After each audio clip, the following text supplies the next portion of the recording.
My replacement laughed at my messy office, not realizing the junk he threw away were the original land deeds proving the corporation owned its own assets. That laugh, I can still hear it, high and sharp, like a yapping terrier who'd never been kicked. Julian Mercer stood in my doorway with his arms crossed, surveying 40 years of accumulated history like it was a landfill. "Jesus Christ," he said. "Does OSHA know about this place?" I didn't answer. I was too busy watching the two facilities guys he'd brought with him. They had boxes, industrial trash bags, a hand truck. "George, I'm going to be honest with you." Julian stepped inside, careful not to let his Italian loafers touch the stacks of folders near the door. "This is exactly what I'm talking about. This is why we need fresh perspectives around here." My name is George Whitaker. I'm 63 years old. I've worked for Tidewater Energy Corporation for exactly 40 years, 2 months, and 11 days. Started in the mailroom when Nixon was still a fresh wound. Worked my way up to Vice President of Land Acquisitions through nothing but sweat, patience, and knowing where every single piece of paper in this company came from. That office Julian was so disgusted by? It was a museum, a living archive. Every stack, every folder, every yellow document had a purpose, had a story. But Julian didn't see stories. Julian saw inefficiency. "The transition team will handle your files," he said, checking his phone. Hadn't looked me in the eye once. "We're digitizing everything anyway, moving to a cloud-based document management system. Very exciting stuff." He was 31 years old. Stanford MBA, class of 2019. His father played golf with our CEO at Pebble Beach every spring. I knew this because I'd been with Tidewater long enough to know everything. "Those files," I said carefully, "need special handling. Some of them are originals, irreplaceable." Julian finally looked up. That smile. Perfect veneers. Not a single authentic thing about it. "George, buddy." He put a hand on my shoulder like we were friends. Like we'd ever been anything. "I appreciate your dedication. I really do. But this is exactly what I mean about legacy thinking. We're not in the paper business anymore. Everything important is already in the system. Not everything. Trust me." He squeezed my shoulder. "I've done a full audit. If it matters, it's digital. If it's not digital, it doesn't matter." I wanted to explain. I wanted to tell him about the basement archives that hadn't been touched since 1987. About the filing cabinets in my office that contained original documents from before Tidewater was even called Tidewater. About mineral rights deeds signed by men who'd been dead for 80 years. Deeds that had never been properly scanned because the paper was too fragile for the ancient copiers we'd had in the 90s. But I'd learned something in 40 years of corporate survival. You can't teach someone who's already decided they know everything. "Your severance package is generous," Julian continued, pulling out a folder. 6 months. Full benefits through the end of the year. Very fair, considering the circumstances. Circumstances. Restructuring. He said it like the word tasted good. Strategic realignment. We're building a leaner, more agile organization. And frankly, George, your skill set is... He searched for the word. Analog. Analog. 40 years of institutional knowledge. 4 decades of relationships with landowners, county clerks, title companies, and mineral rights attorneys across 11 states. I could close a deal with a handshake that would take their legal team 6 months to paper. I knew which ranchers would sell for sentiment, and which ones needed to see their neighbor's signature first. Analog. "I understand," I said. Julian blinked. He'd been bracing for an argument. They always do. "You understand?" "Perfectly." "Well," he seemed almost disappointed. "Good. That's professional of you. The facilities team will help you collect any personal items. We need the office cleared by end of day." End of day. "The new director of asset management starts Monday. Sharp kid, Dartmouth. He's very excited about the space. Julian glanced around my office again, wrinkling his nose. Once we get it cleaned out, obviously. I stood up slowly. My knees weren't what they used to be. Neither was my back. 63 years old with a body that remembered every crawl through dusty courthouse basements, every long drive on dirt roads to meet ranchers who didn't trust phone calls. "One request," I said. "Of course." Julian spread his hands magnanimously. "Within reason. Let me supervise the file sorting. Some of those documents are delicate, historical." Julian laughed. That same terrier yap. "George, come on. We've got a system. Everything gets scanned, cataloged, and shredded. Very efficient. The Dartmouth kid actually designed the workflow himself. Some kind of Six Sigma thing." He checked his phone again. "I've got a leadership sync in 10. Facilities will take it from here." He was already walking away. "Julian," he paused at the door. "The cabinet behind my desk. The old oak one. Those files need to stay intact. Original signatures. Original paper. They cannot be digitally replicated." "George." His voice had that patient, condescending tone people use with elderly relatives who don't understand email. "I appreciate your concern, but we're not a museum. We're an energy company. And I promise you, anything important is already backed up in 17 different redundant systems." He left. The two facilities guys looked at me with something like pity. I recognized one of them. Danny Kowalski. His father had worked in our Midland office back in the 80s. Good family. "Mr. Whitaker," Danny said quietly, "I'm real sorry about this." "Not your fault, son. We can give you an hour to go through things, if you want." I looked at my office, at the stacks that Julian saw as chaos, but were actually 40 years of carefully organized memory, at the oak cabinet that had been in this building since 1952, at the yellowed folders visible through its glass doors. "No," I said. "Mr. Mercer gave you instructions. You should follow them." Danny frowned. "Sir, some of this stuff looks pretty old. Maybe we should... Everything important is already in the system." I picked up the photo of my late wife from my desk, tucked it under my arm. That's what they tell me. I walked out of that office at 4:47 p.m. on a Tuesday. 40 years, and I didn't look back. The security guard at the front desk, a kid who'd started after my 50th anniversary with the company, didn't know whether to shake my hand or apologize. I saved him the trouble. "Take care of yourself, Marcus." "You too, Mr. Whitaker. You too." The Houston heat hit me like a wall when I stepped outside. 96 degrees and climbing. I stood in that parking lot for a long moment, feeling the sun on my face, listening to the hum of the building I'd given my life to. Then I got in my truck and drove home. My phone buzzed before I reached the highway. A text from Julian's assistant. "Exit interview scheduled for Thursday, 2 p.m. Please confirm." I confirmed. That night, I sat on my back porch with a glass of Blanton's and watched the sun set over the hills. My neighbor's cattle were grazing in the distance. Peaceful. Quiet. My phone was on the table next to me. Silent. I thought about the oak cabinet, about the folders inside, about the 1920s mineral rights deeds that proved Tidewater's ownership of 340,000 acres of some of the most valuable drilling land in the Permian Basin. And I thought about the external hard drive in my safe. The one containing high-resolution scans of every single document in that cabinet. Every signature, every seal, every faded pencil notation in margins that most people couldn't even read anymore. I'd made those scans myself. Nights and weekends, over the course of 3 years. Using equipment I'd paid for out of my own pocket. Nobody asked me to do it. Nobody knew I had.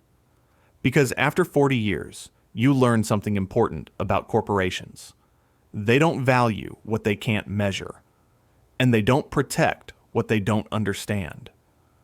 I took a sip of bourbon.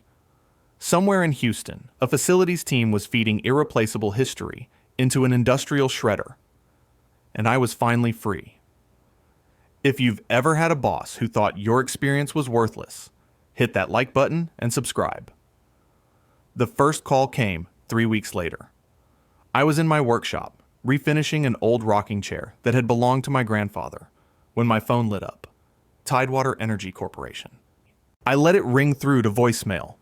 The second call came 4 minutes after that, then a third, then a fourth. By the fifth call, I'd sanded the entire left armrest smooth as glass. I didn't check the voicemails until that evening, after I'd showered off the sawdust and poured myself 2 fingers of Blanton's. The sunset was painting the hills orange and pink, and my neighbor's cattle had settled in for the night. The first message was from Julian's assistant. Professional, clipped. Mr. Whitaker, this is Diane from Julian Mercer's office. We have an urgent matter regarding some historical documentation. Please call back at your earliest convenience. The second message was from Julian himself. Less clipped. I could hear something new in his voice. Something tight. George, Julian Mercer.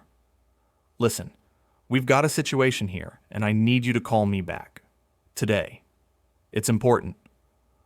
The third message was Julian again. The tightness had become something closer to strain. George, I don't know if you're getting these, but I really need to speak with you. There's been a development with some land rights. Call me. The fourth message was a woman I didn't recognize. She identified herself as Patricia Holbrook, Deputy General Counsel. Mr. Whitaker, I'm reaching out regarding a time-sensitive legal matter. We would very much appreciate your cooperation. Please contact my office immediately. The fifth message was Julian. No pretense of calm left. George, for God's sake, pick up your phone. I took a long sip of bourbon.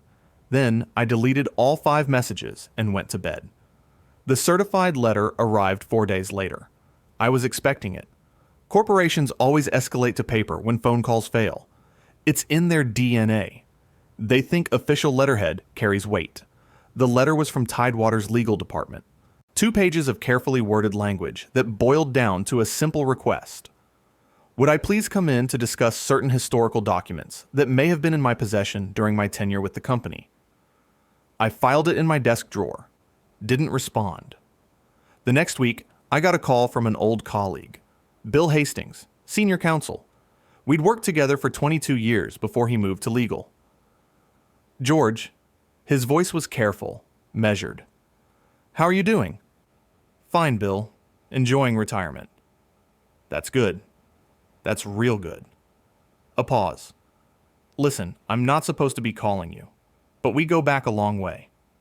We do. There's trouble here, George. Real trouble. Hancock Energy filed a challenge. I waited.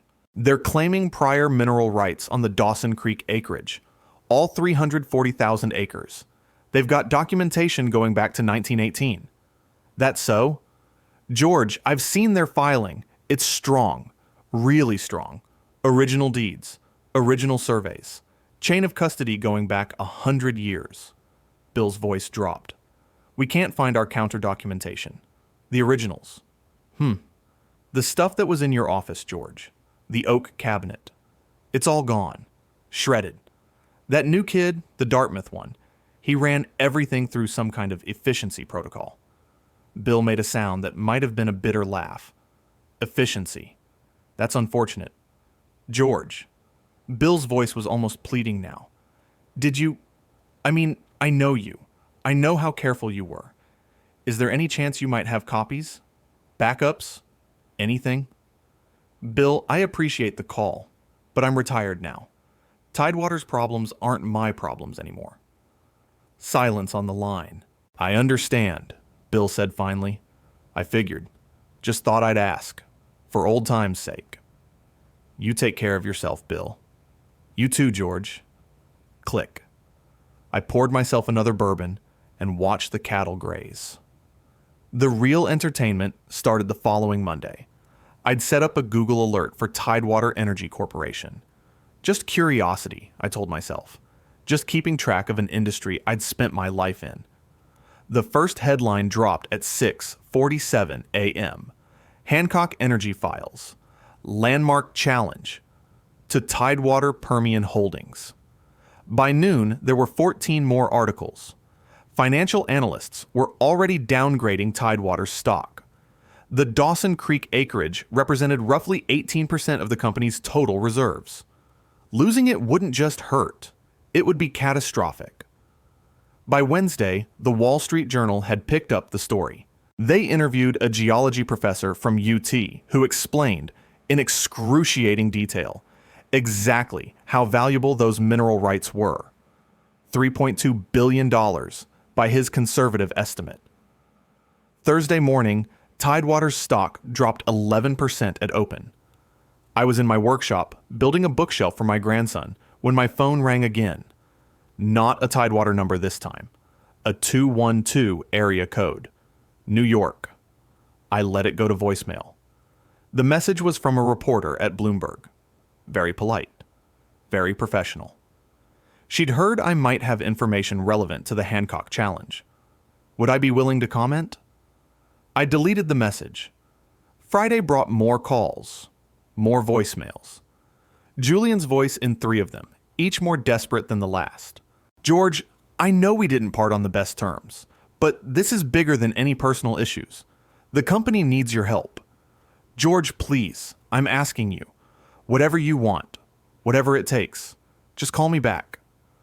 George, if you have any loyalty to this company at all, any loyalty to the people who still work there, you'll pick up the goddamn phone. Loyalty. That word landed different than Julian intended. I thought about Danny Kowalski, who'd looked sick while his team emptied my office. About Marcus at the security desk, who'd always remembered my wife's name. About Bill Hastings, who'd stayed late countless nights helping me untangle property disputes. I thought about the 4,200 employees who had nothing to do with Julian Mercer's arrogance, who were just people doing their jobs, trying to pay their mortgages and send their kids to college. Then I thought about Julian, calling my 40 years of knowledge analog, about his hand on my shoulder like we were friends, about that terrier laugh as he surveyed my life's work like it was garbage. The calls kept coming. 17 on Saturday, 23 on Sunday. Monday morning, 8:15 a.m., my doorbell rang. I wasn't surprised. I'd been expecting this part, too. Julian Mercer stood on my porch. He looked like he'd aged 10 years in the past month. The perfect hair was disheveled. The expensive suit was wrinkled. There were dark circles under his eyes that no amount of concealer could hide. Behind him, in my driveway, was a black BMW. A woman sat in the passenger seat watching. George. Julian's voice cracked on my name. Please, can we talk? I leaned against my doorframe, said nothing. I know I made mistakes. I know I didn't listen to you. But George, this isn't about me. This is about the company, about thousands of jobs, about billions of dollars. I remember. The board is meeting tomorrow. If we can't produce those original deeds, we're going to have to settle. Hancock is demanding 60% of the mineral rights as compensation. 60%, George. It'll destroy us. That does sound serious. Julian's jaw tightened. Do you have copies? The originals from your cabinet? I looked at him for a long moment, at the desperation in his eyes, at the sweat beating on his upper lip despite the morning chill. I kept digital scans, I said. High resolution. Every document. Every signature. Every seal. Julian's face transformed. Relief flooding in like a dam breaking. Thank God! Thank God! George, you have no idea. They're on a hard drive. In my safe. Perfect. That's perfect. We can... The drive costs $500,000. Julian stopped mid-sentence. His mouth hung open for a moment. What? $500,000. Cash. Non-negotiable. George, you can't be serious. That's extortion. No, I said calmly. It's a consulting fee. For 40 years of institutional knowledge that you called analog. For the expertise you decided was worthless. For the documents you shredded because you couldn't be bothered to listen to someone who'd been doing this job since before you were born. Julian's face cycled through emotions. Shock, anger, desperation. The board will never approve that. Legal will say that $500,000 is a rounding error compared to losing 60% of $3.2 billion in mineral rights. I smiled. Even a Stanford MBA can do that math. Julian stood there, breathing hard. You planned this, he said finally. You knew this would happen. I planned nothing. I simply prepared for the possibility that a 31-year-old who'd never spent a day in the field might not understand the value of things he couldn't see on a spreadsheet. You could have warned me. You could have told me those documents were important. I did tell you. You laughed. The silence stretched between us. Julian's phone buzzed. He glanced at it. The woman in the BMW was gesturing impatiently. I need to make some calls, he said, his voice hollow. You do that. I started to close the door. Oh, and Julian, the price goes up to $750,000 at midnight, and another $250,000 for every day after that. That drive has a lot of value, and I'm learning to appreciate what things are worth. I closed the door. Through the window, I watched Julian stand on my porch for a full 30 seconds, staring at nothing. Then he turned and walked back to his BMW. I went to the kitchen and poured myself a cup of coffee. My phone was already ringing again. I didn't answer. The wire transfer hit my account at 11:47 p.m., $749,000. They'd negotiated me down by $1,000, probably so some lawyer could claim victory in the board meeting. I let them have it. 13 minutes to spare. The next morning, a courier arrived at my door. Young kid, couldn't have been more than 22, holding a clipboard and looking nervous. Mr. Whitaker, I'm here to pick up a package for Tidewater Energy Corporation. I know what you're here for. I handed him a padded envelope. Inside was a single external hard drive. 2 terabytes. Every document from that oak cabinet, scanned at 600 dpi, organized by date, by property, by county. 3 years of nights and weekends, condensed into something smaller than a paperback novel. Sign here, please. The kid held out his clipboard. I signed. Thank you, sir. Have a good day. He was gone before I could respond. Probably had instructions to get that drive back to Houston as fast as humanly possible. I poured myself a cup of coffee and sat on the back porch. My phone buzzed. A text from Bill Hastings. Package received. Legal is reviewing now. Board meeting in 2 hours. I didn't respond. The second text came 45 minutes later. Documents verified authentic. Hancock's counsel requesting emergency meeting. Then, 2 hours after that, it's over. Hancock withdrew their challenge. Full concession. George, you saved the company. Asterisk, I read that message 3 times. Then I deleted it. The formal thank you letter arrived a week later, signed by the CEO himself, Richard Thornton. I'd met him exactly twice in 40 years. Once at my 25th anniversary dinner, once when his father died, and I'd sent flowers because I remembered the old man from the early days. The letter was 2 paragraphs of corporate gratitude, carefully worded, legally vetted. It thanked me for my invaluable contribution to the preservation of company assets, and expressed deep appreciation for my decades of dedicated service. Nowhere did it mention Julian Mercer. Nowhere did it acknowledge that I'd been fired. Nowhere did it admit that a 31-year-old with a Stanford MBA had nearly cost them $3.2 billion because he couldn't be bothered to listen. I filed the letter in my desk drawer, next to the certified letter I'd never answered. The news about Julian came through Bill Hastings. We'd started talking again, occasional calls on Sunday evenings. Old colleagues catching up. Mercer's out, Bill said, 3 weeks after the Hancock withdrawal. Officially resigned to pursue other opportunities. Unofficially, the board gave him a choice.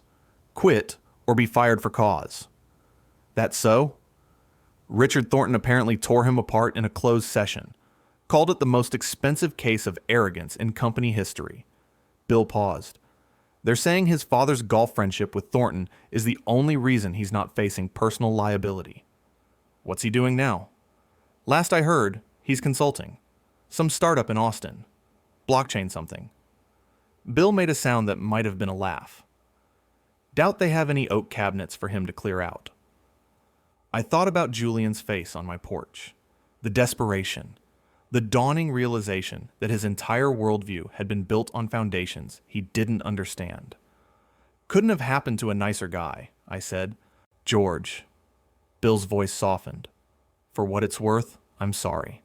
The way they treated you. The way it all went down. You deserved better. I got what I deserved, Bill. $749,000 worth of it. Bill laughed. A real laugh this time. You always were a smart bastard, George. 40 years of practice. I got another call the following week. This one I answered. Richard Thornton himself.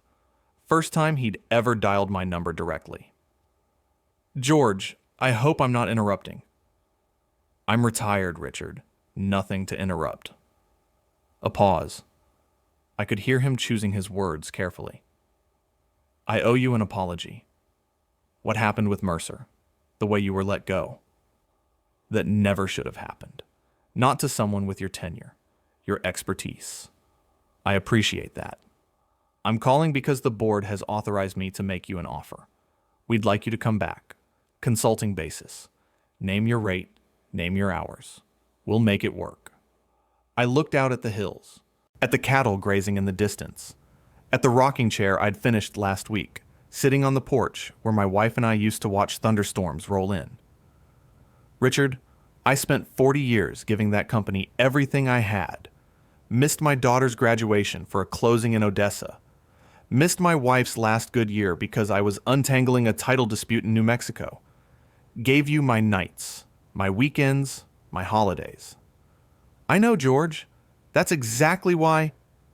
And when I tried to tell a young man that some things can't be measured on a spreadsheet, he laughed at me, called me analog, had my office cleared like I was a squatter. Silence on the line. I don't need more money, Richard. I don't need a title. What I need is to sit on this porch and watch the sun set without checking my phone every 5 minutes. What I need is to build furniture with my hands and visit my grandchildren without calculating how much PTO I have left. I understand. I doubt you do, but that's all right. Another pause. If you ever change your mind, George, the offer stands. No expiration date. That's kind of you, Richard. Take care of yourself. I hung up. The phone didn't ring again. That Saturday, my grandson came to visit. 12 years old, more energy than sense, exactly like his father at that age. We spent the morning in my workshop, and I taught him how to use a hand plane, showed him how to read the grain, how to feel when the blade was cutting true. Grandpa, he said, running his fingers over the smooth wood, why'd you stop working? I didn't stop working, buddy. I just started working on different things. Like what? Like this. I gestured at the bookshelf taking shape on my workbench. Like spending time with you, like learning to be still. He considered this with the seriousness that only 12-year-olds can muster. Mom says you used to be really important. I was good at my job. That's different. She says some company was mean to you. I set down my tools and looked at him. Really looked. He had his grandmother's eyes, the same quiet intelligence. Let me tell you something, buddy. Something it took me 63 years to learn. I sat down on my workbench stool. Most people spend their whole lives waiting for other people to tell them they're valuable. Waiting for promotions, raises, recognition. Waiting for someone to finally see what they're worth. Yeah? The secret is, you already know what you're worth. You don't need anyone else to tell you. And once you really understand that, once you stop needing their validation, you're free. He nodded slowly, not quite understanding, but filing it away for later. Can we finish the bookshelf? Yeah, buddy. Let's finish the bookshelf.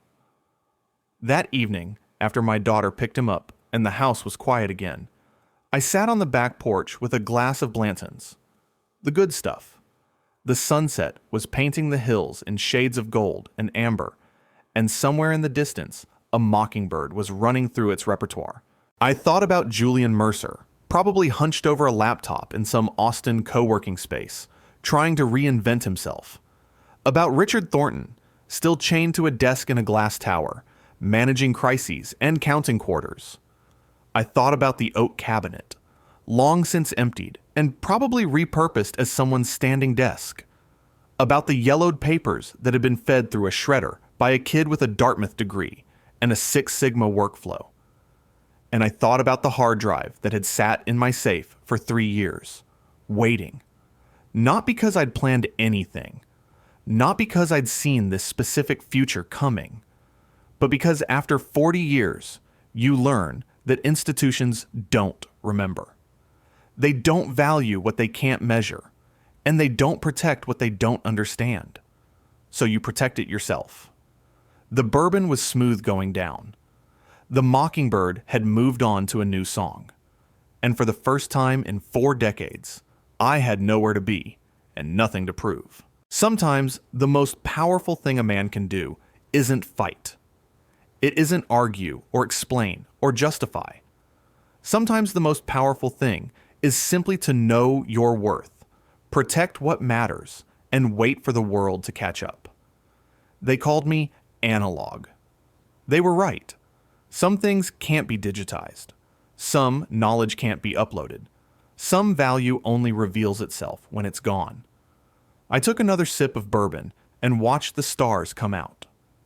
Free. If you enjoyed this story, hit that like button and let me know what you think in the comments. And if you haven't subscribed yet, subscribe and ring that notification bell to get alerts about new stories like this one. Thanks for watching. See you in the next video.